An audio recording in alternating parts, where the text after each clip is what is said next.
Hi crafters, this is Jerry with Crafty Stash, and I thought I would show you a card that I made for a friend for an anniversary card she needed.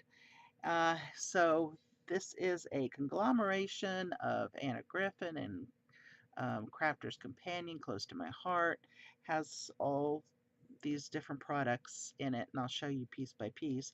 But as I've said before, I'm not much of a creator. I will take an idea and run with it from someone else, but not so much I can take something from nothing, and I'll leave that up to the designers out there that are so good at it. I'll just take and put my spin on it, and that's the best creating I can do. So this is papers, different papers from either Crafter's Companion.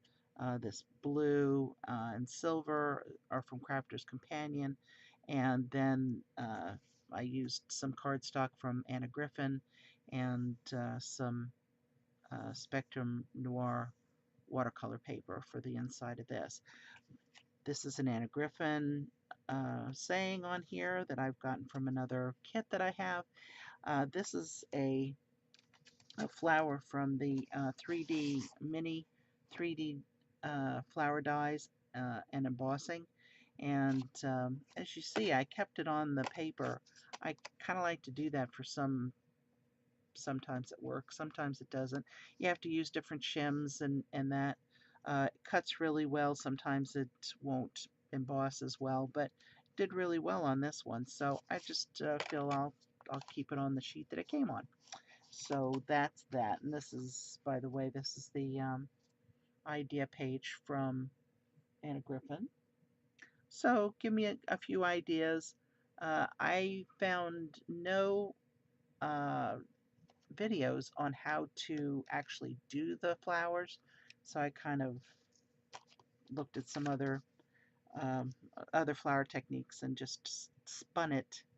And one thing that I will say that I used, and I don't know if anybody else has tried this before, but when you have um, a flower petal, take tweezers, take it to the center, and it doesn't do really well on this particular paper because it's so thick, but just spin it and twist it. And on a regular paper, if you're just using regular paper, it'll keep that spin a little bit. But it just kind of crimps it, and you want to then kind of crimp it up and make it look like a flower, not just flat.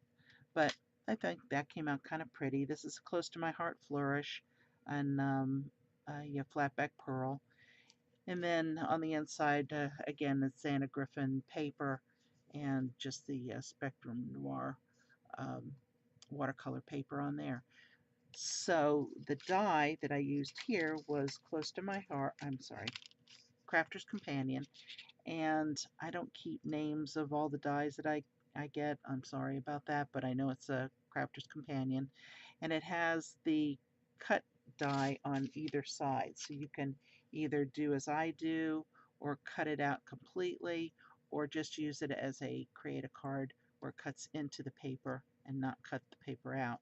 So that's what I did. I just cut out this part of it and I left that the way it was. I could have cut this sheet of paper, but I think that looks kind of nice with the gold peeking out of there.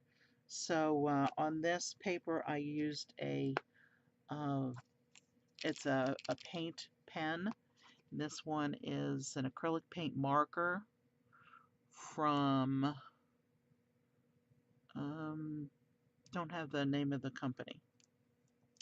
They're easy to find. Art Alternatives is the name of the company. So you just have to shake it up real nice, and they come in a set of gold and silver. I bought these quite a while ago, and I just love it just to finish off the plain paper there. And then she'll put her sentiment and that. So just make sure you have a envelope large enough, and I always put hand stamped on these particular types of cards because you don't want them to go through the mechanisms. They might crush them, so I put hand stamp on it. And this started out as a 6x6 card, which this is a 6x6 envelope, but this particular die is a 5 1/4. So I had to trim it a little bit so there wouldn't be big borders. It just didn't look right. So I trimmed it down a little bit and it fits quite nicely in my 6x6 envelope. So there you go. That's my card and I love it. And I hope you do too. And you get out there and you do some creating and I will do the same. You have a great day. Bye-bye.